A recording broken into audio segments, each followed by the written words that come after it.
Merhaba arkadaşlar. Şimdi size Xiaomi 9SE'nin ekran bölme özelliğinden bahsedeceğim.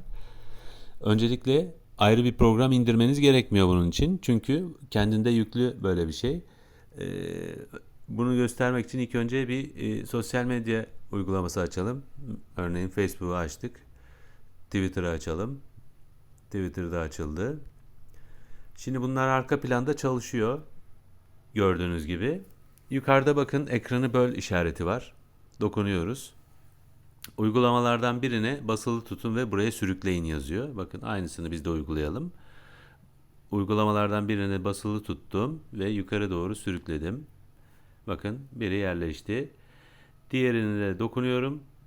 Bakın uygulama gayet güzel bir şekilde çalışıyor.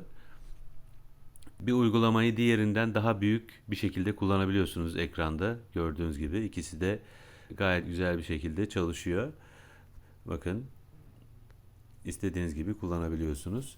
Videoyu beğendiyseniz beğenmeyi unutmayın. Bu tip videoların devamının gelmesini istiyorsanız da kanalıma abone olmayı unutmayın.